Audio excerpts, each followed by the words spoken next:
Scarlet and Violet has been out now for nearly 2 years, which by the way is foul, like it doesn't feel like that long ago it got announced. But today I'm going to be going through my issues with the game because to be honest with you, I think they're the worst games released since Sun and Moon, and I haven't held my opinion on Sun and Moon close to my chest. I've been very open how much I hate the games, which means that they're the second worst Pokemon games to be released ever in my opinion, which is a very big claim, so I'm going to be going through why I think that and my problems with Scarlet and Violet. Just remember this is all opinion, so please take that into account. This is my opinion. Make sure to subscribe though and let me know your opinion about Scarlet and Violet down in the comments below. The first reason is glitches and lag. We all know how notorious Scarlet and Violet was for the glitches and lag that when it came out of the game. So when the game was actually released, it was the worst lag and glitches we'd ever seen from a Pokemon game released.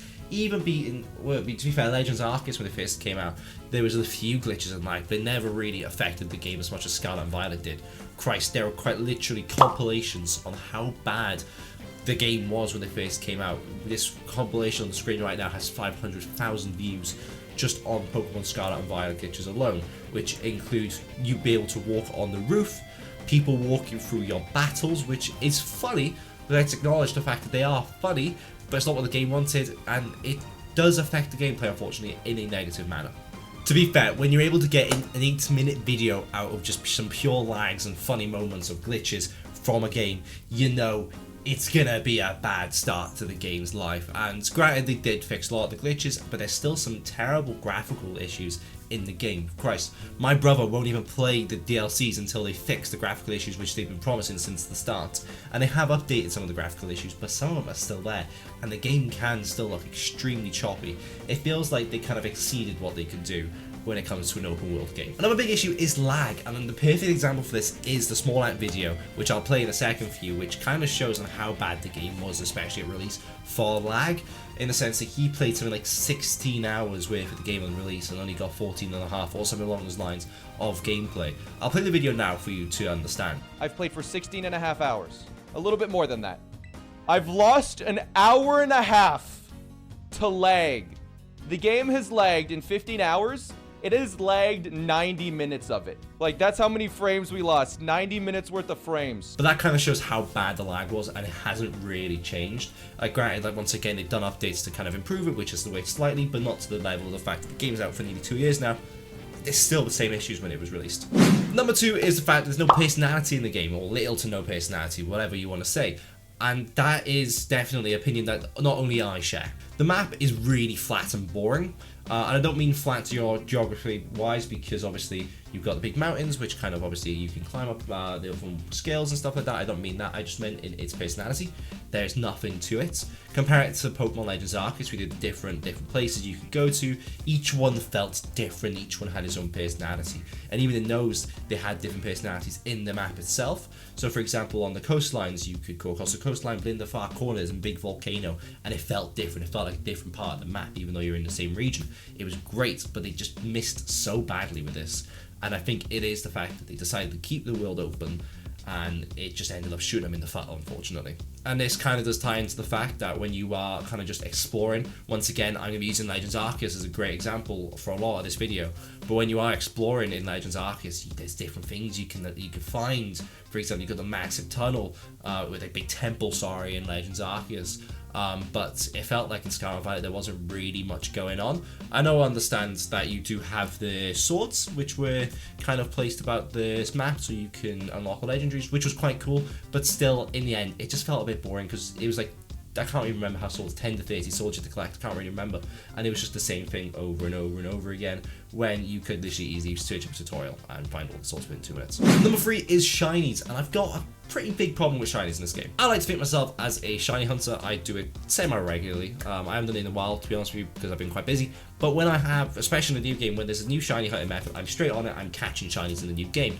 And my issue with Scarlet and Violet is, as thankful as I am that they had overworld shinies, which was a must, by the way, they did overworld shinies, kudos to them, they didn't have the sparkle noise, which I do have a big issue with, because the amount of shinies that you could miss is ridiculous. I was lucky in the fact that I didn't miss any shinies, to my knowledge anyways. But the fact that I could say that, even in the sense, because they had the shiny counter, which was Pokemon you could encounter them, pretty sure, not just Pokemon that had spawned.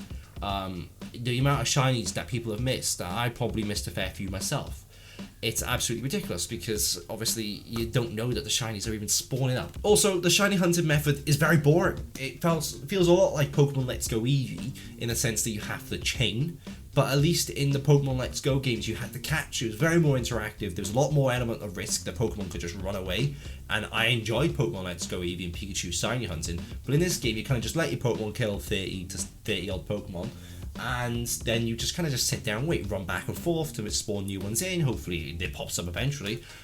It's very boring. I've got a video in the vault that I need to upload of catching shiny Pokemon, and it was literally, the gameplay's awful because it's just me running back and forth, and the reason I haven't uploaded it is because I need to somehow make that video entertaining, and it's so hard because there's not much gameplay involved in shiny hunting, unfortunately. So, and that's why you see a lot of people, once the game's been released for so long, kind of stop shiny hunting on that game.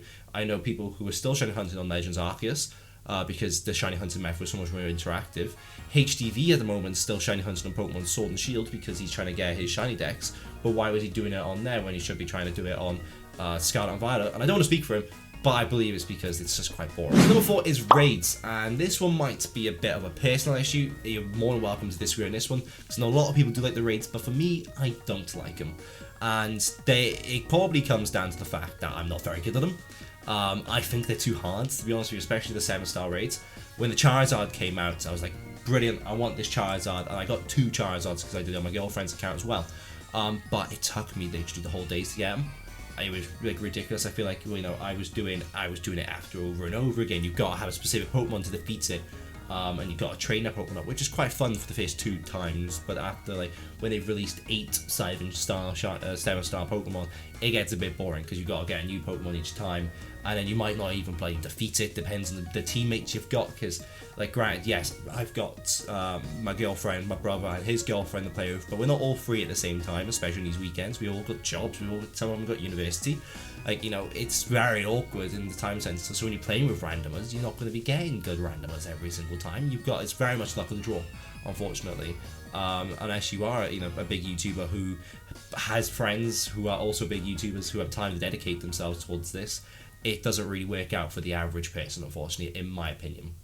And like I said to you already, it got a bit boring after the first few as well. Finally, I don't believe that open world was the right way to go. And I know this is a very controversial opinion once again, but I feel like, and my opinion on this is the fact that Pokemon Legends Arceus did it better. I felt like when Legends Arceus did it, once again with the different sections, it kind of kept the fact that the gameplay was still good. It kind of gave them the opportunity to explore the fact that the worlds themselves were better, like there's more personality in them, the graphics were better, and it helped the game run a lot smoother, in my opinion, because that you wouldn't have to worry about the fact that all these different areas are loaded at the same time. It was one area loaded at a time, but when you're in that area, it's a very big area which was open world, and it was done so much better. It was far better than Scarlet and Violet, and unfortunately, I hope that is the way they're going to go back with Pokemon Legends Z to A, but we are still very, very early. It's just been announced. So hoping that's the way to go, and I hope they don't go to Pokemon Scarlet and Violet route. Christ, it felt like I was doing the same thing over and over again in Scarlet and Violet, running through the different regions. It just felt the same, unfortunately. So I think the game just didn't work. Before I end this video, I'm going to be giving Scarlet and Violet a rating out of 10. This is including everything I've said today, plus the good things about the game, because you got to remember, the story in the game was brilliant. And there's no denying that. Although I didn't really enjoy the aspect of the school bullies, that was a bit rubbish in my opinion. The story at the end with the father being dead, or the mother being dead, whichever game you played, the scientist, it was really good. There was a different turn, which I quite liked, and so I will give them kudos to that, and I'll give them props for that. And I'm going to be giving Scarlet and Violet a 4.5 out of 10, which is very low still. But I feel like they did take some steps in the right direction, especially with the story-wise. I think they need to be more risky with the story. There's no bad guys in this game, which I didn't like, unfortunately. No one's trying to end the world. They're school buddies. We don't care about school buddies. We want people trying to end the world. So I'm giving 4.5. I think that's a fair rating. And let me know what you guys think in the comments below. Give your ratings in the comments below of Scarlet and Violet, and I'll see you guys soon. Goodbye.